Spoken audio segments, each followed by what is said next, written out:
welcome to Virtual Concert Hall's live music channel. My name is Chris Au, and I have with me Dr. Anna Ouspenskaya, and we'll be co-hosting today's show. Thank you, Chris, and it's a great pleasure to be back on this show, co-hosting with you and welcoming our audience back.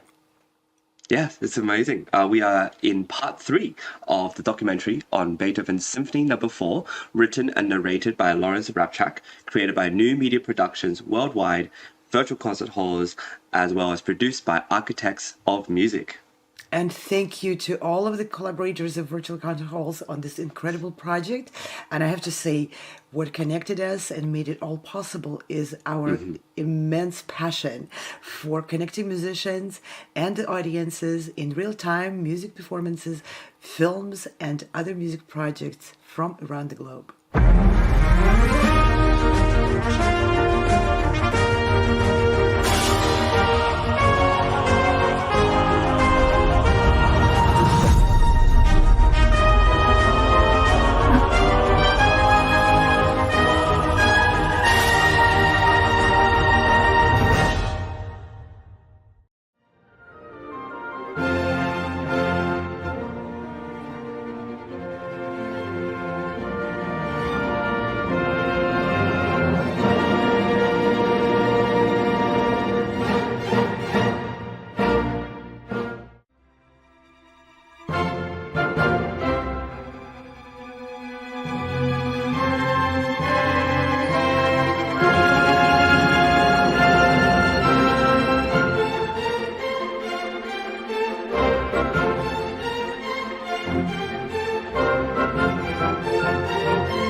So, we've now entered the central development section where Beethoven continues his magic. And I'm sure you heard how he structures each phrase of the main theme with the continual use of that repeated rhythm.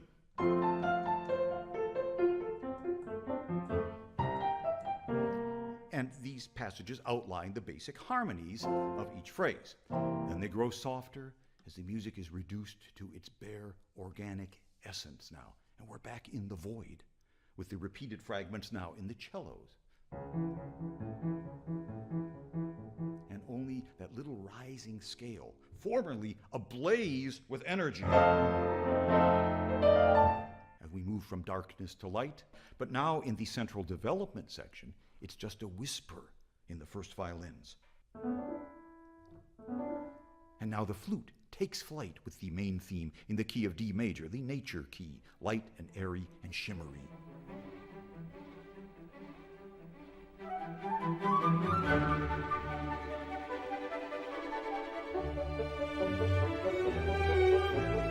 And there, just as in the first movement of the third symphony, a completely new theme appears in the development. It's a lovely, elegant theme here played by the violins,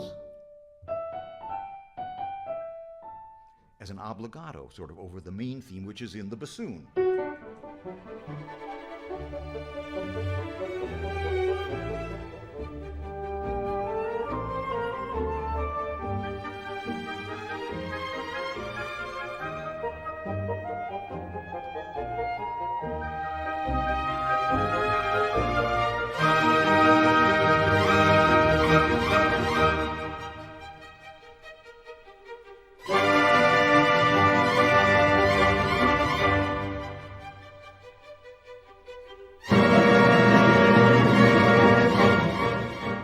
Hear how Beethoven's brilliant symphonic thinking has taken those little cosmic fragments from the introduction,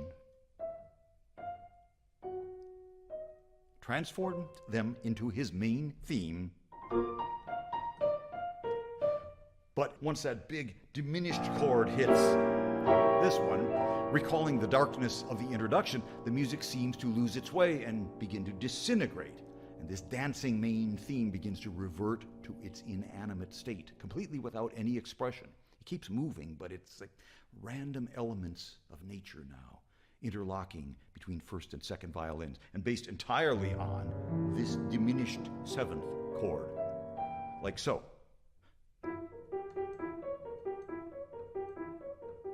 I mean, what is Beethoven smooths out. And it finally settles here. This ecstatic sense of calm, and just a glint of that rising scale. And you recognize all of this. This is that explosive burst of light that shocked us out of the gloomy introduction. I'll play it very softly. But this is it now, coming from some vast, expansive distance.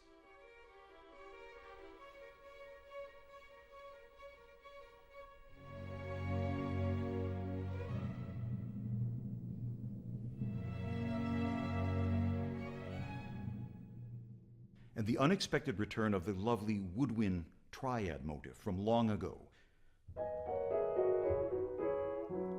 But now there's just a trace of it. And you will hear one of Beethoven's most miraculous passages, this rapturous sense of calm in B major, suspended and settling here. The tonic key of B flat major, distant timpani rolls, and now the ingenious use of that fleeting upward scale, which is now broken into little pieces in the violins, like so. In the string section, which will now accelerate and lead us across a magnificent plain, a panorama of sound, driving headlong into the recapitulation. Here is this entire passage.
We're going to replay this entire astounding passage in just a minute.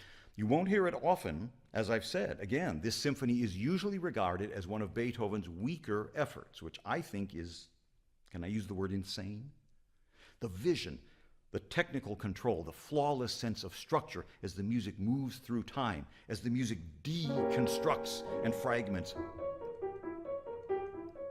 The elements suspended and floating in space, and then they begin to coalesce, to gather power, critical mass, as it were, the mutual attraction and repulsion of chaotic matter, according to Immanuel Kant.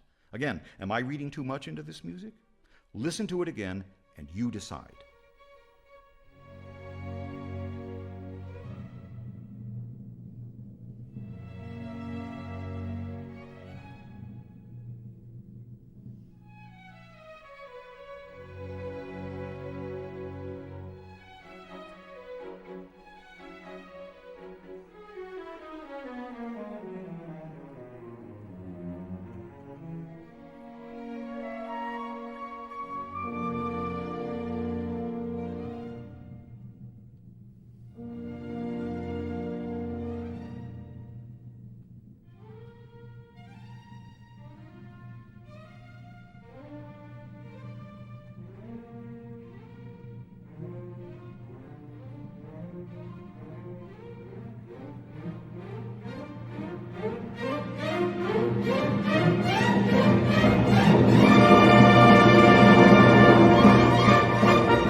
And now all the materials from the exposition reappear to our great benefit. But as always in the sonata allegro form, everything stays in the tonic key, here a B flat major. And the coda to this first movement, beginning with that same blazing F7 chord that started it all, and the rushing scale, And Beethoven builds his coda on the interplay of the main theme's outline between the heavens above and the earth below, entirely based on the primal tonic chord of B flat major, and a final welcome appearance of that lovely woodwind triad phrase. So gentle amidst all the heaven-storming grandeur, and it seems to be descending from the heights, very pure, down to earth. And over it, a brass fanfare, the horn fifth, hovering above it all, that propels the music to its triumphant conclusion. Here is the coda.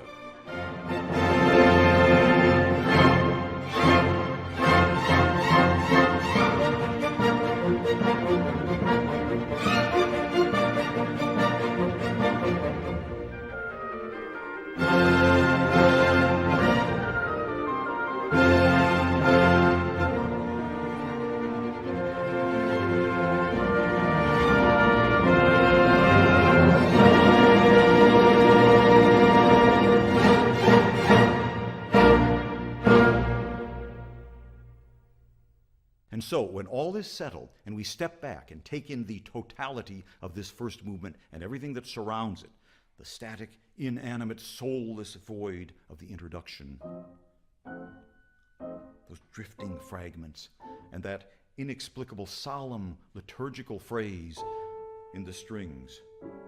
And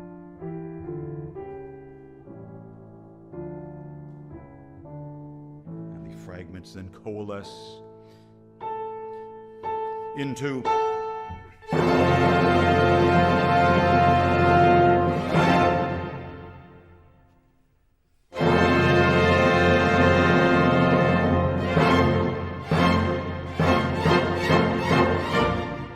and if that isn't Beethoven's representation on some level of "Let there be light," which ignites the world and sets it dancing with joy, then I must be misreading things. Then again, when Beethoven said, "My world is the universe," maybe he really meant it. I feel like there's much more I could say after that. That was really incredible. Yeah, my world is the universe, and we were witnessing the universal approach to the universe of Beethoven's music. And I wanted to start by bringing Larry's own words. Somewhere in that short paragraph of the film, he's saying, "Oh, well, maybe I'm reading too much into this music." And I wanted to ask you, Chris, how do you feel the answers should go? Wow, that's a very good question. Obviously, as a conductor and as someone who's studied his music very much, Larry has the right to go into this kind of detail. I think people wouldn't hesitate at all to dive into works of literature in this sort of detail, not just historically, but also philosophically. And I think this is what he's trying to hit on with this episode. It's not merely this idea that it's music, it's history, and it represents nature, but there's something philosophical about it because of the world that he lived in, especially when he talks about, he's quoting Immanuel Kant, the mutual attraction or repulsion of chaotic matter. This sort of thing doesn't just come from a study of the musical text. It comes from a lot more bigger picture. So I don't think he's reading too much. Perhaps other people may not agree. And I recently had an interesting conversation with a music lover, an audience, someone from the audience, and donors of a music organization. And she just said to me, "Chris, I don't need all this information. I love how you're giving me all this context and everything, but sometimes I just want to sit back and enjoy and just listen and let it wash all over me." So for a person like that, this is probably too much, maybe too much going on. But I don't ever think it's too much. It depends on the person, and it depends on the kind of curiosity which people listen to music. Don't you think people also listen to music in different ways? Some people listen very visually, and they need to see an orchestra in order to sort of some people like to see the score. Some people like to just let it wash over them. I don't know. What do you think about? I think this, to answer your question, I think it depends on how you enjoy music. just like how you enjoy any sort of art? I think music has enormous amount of applications to Yeah. use a very pedestrian word to it, but it serves so many different purposes.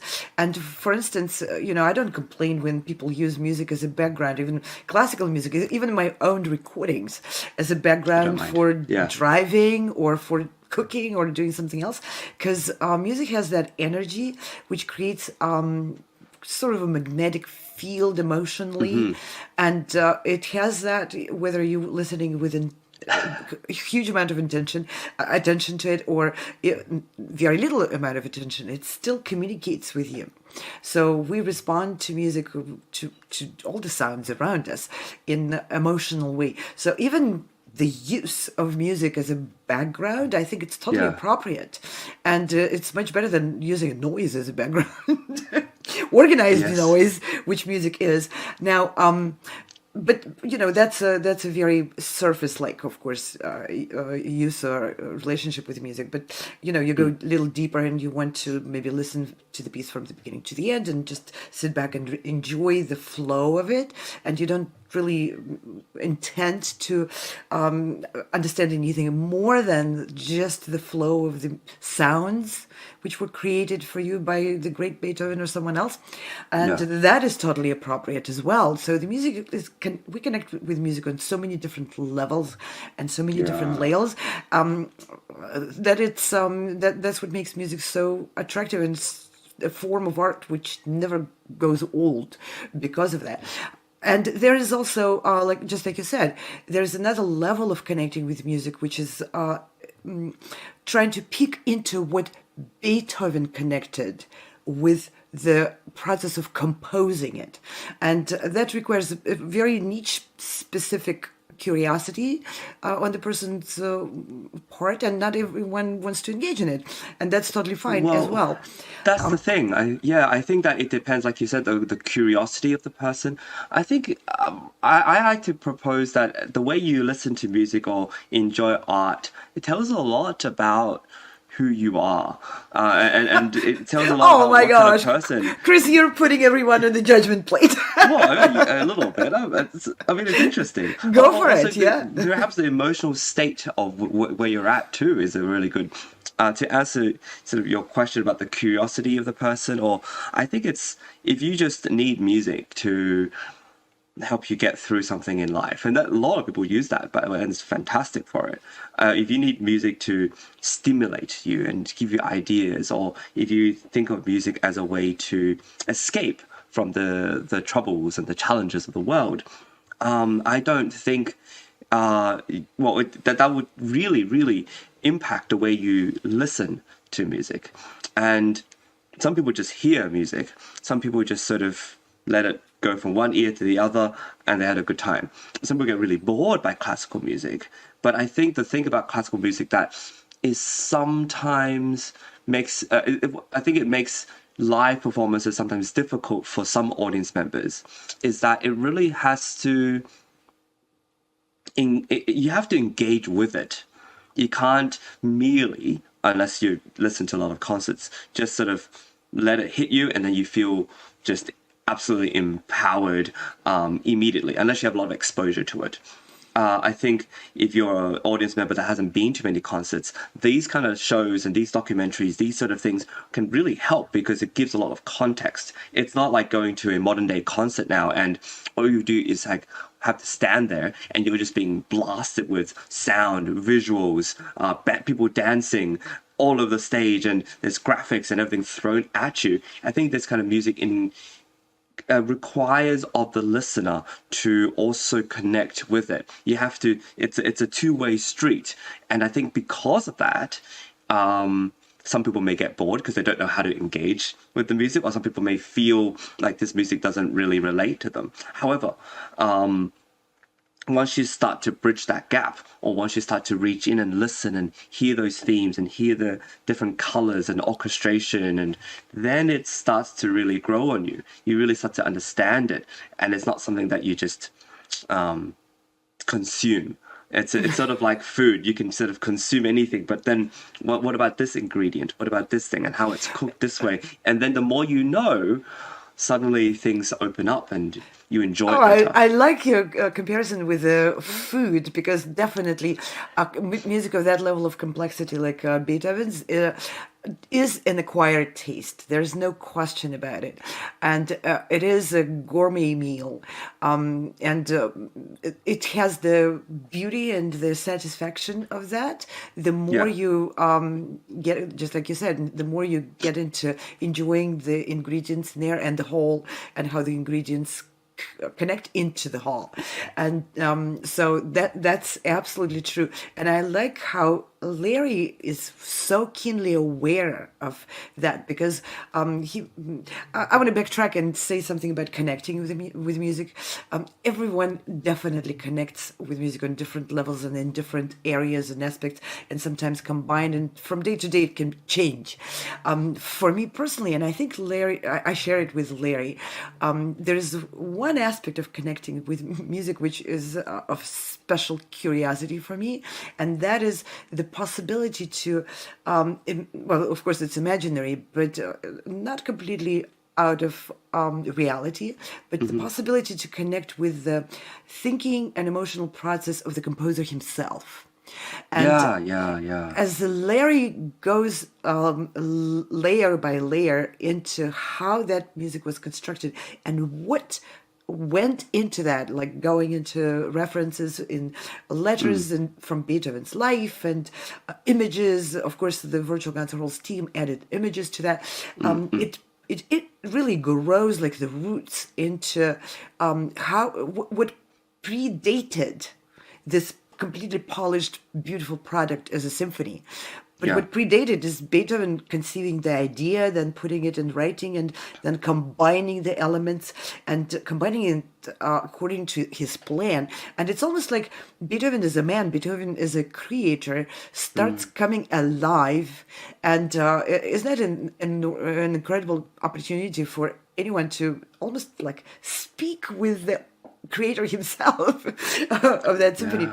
through all those imageries and all those references to, like you said, philosophy and the scope of cosmic imagery, and even the theatrical elements in Larry's narration style, how he changes. He's so theatrical sometimes, how he Yes, goes yes, into the yes, yes. whisper and then he raises his voice, and Yeah. it's also musical. It's just a really excellent way to engage with, like, a lot of times people ask, well, classical music, it's overrated. What's in there? I think it's a very good introduction for anyone who is actually curious what's in there, to find out, that world opens into science, philosophy, imagery, scope, Yeah. cosmic, everything. And it really does, because I totally believe in it through my own research and through working on these films with Lawrence Rapchak. Beethoven actually did put all those elements into his Yeah. creation, and in the end, the outgoing result, it carries all that context. It's not just historical context and history, of course, too, but it's all of the knowledge and all of the Beethoven's experience, and he was really, really encyclopedically educated man. So, yeah. Yeah, I think that's what makes music, like classical music, a difficult thing to wrap your head around. I mean, people, let's talk about literature, and you can very easily read something that's a cheap, quick, thriller read. You can also read a book that's quite popular, needs a little bit of work, but it's engaging. It comes to you. And then there are like the great works of literature that we know, whether it is Dostoevsky, Tolstoy, whether it is Tolkien, or any of the even bigger classics that we have out there. And those are condensed works of everything, just like classical music. It's not just a story. It's a story that tries to tell another story. And then you have characters that represent and symbolize different archetypes of our being. and they discuss philosophy, which then makes us feel a certain way. They give models and of what relationships could look like between certain people and how they interact with societal issues. And so you start to see that there's a whole web of philosophy, history, art, and storytelling. And I think classical music has that imbued in it, except for the fact that unless someone like Larry comes to talk to us about it or discuss it with us, Beethoven hasn't labeled these things in his notes. It's not like, oh, this chord here, this represents this. This note here, this instrument playing that's this. He's written us very little. And so it really requires of someone like Larry to open it for us. And it requires a great team at Virtual Concert Halls and everybody else to also put a wonderful video together and for us to talk about it, because I think that's what creates the narrative of what Beethoven was really thinking, the inner mind, so we can understand his universe. But at the same time, you can just listen to it and enjoy it without knowing too much as well. It's this sort of, you choose your adventure. That's a very good way to put it, Chris. You choose your adventure. This is a very good way to conclude our program for today. Yeah. And I want to thank everyone who's been watching. Yeah, and thank you to our team and our collaborators as well. You know, I think this is a wonderful thing that we're doing, and I'm learning a lot from it. And talking about it helps me to understand these symphonies even more. So, New Media Productions, Virtual Concert Halls, Architects of Music, and of course, the amazing Lawrence Rapchak. A big hand to them. A round of applause, because they've just been incredible and putting all this together. And I hope everyone watching is going to really enjoy it. Yeah, and come out more enriched and more curious about what's that classical music? Why all this buzz about it, right? And I want to also invite everyone to check out our many programs and productions which we put out throughout the season. Check out our Music and Musicians from Around the Globe daily show. We present artists, concerts, educational and music film projects. And if you're interested to be featured on our show, please get in touch. We are always curious to find out what you're doing, what your plans are, how you approach music and music projects, and how it goes into the modern society in the world. And for all of our current and future events, and there are many events, for performers, for the audience to engage with each other and with us, please go to all of our websites, SanJosPacificoCompetition.com, virtualconcerthalls.com, progressivemusicians.com, colorchestra.com, and many other websites of our wonderful collaborators. Yes, and we've been doing amazing shows. This has been an incredible season. And with this, I'm going to end the show, and I look forward to part 4 of our Beethoven 4 documentary series coming up very soon. We'll see you all very soon. Bye for now. See you soon. Bye now. No matter where you are or who you are, music connects us all. We started with a dream, but now we are paving the future. Welcome to the Sound Expressiva Global Competition. Fully virtual, yet bringing musicians closer together than ever before, now on a global scale. True live, inclusivity, diversity, connection, community, an extraordinary array of judges. Get noticed by companies all over the world. Prizes, scholarships, performance opportunities. Apply to be a part of the most exciting congregation of artists, like nothing you've ever seen before. We guarantee quality and leave no musician behind. We can't wait to hear you on the virtual stage.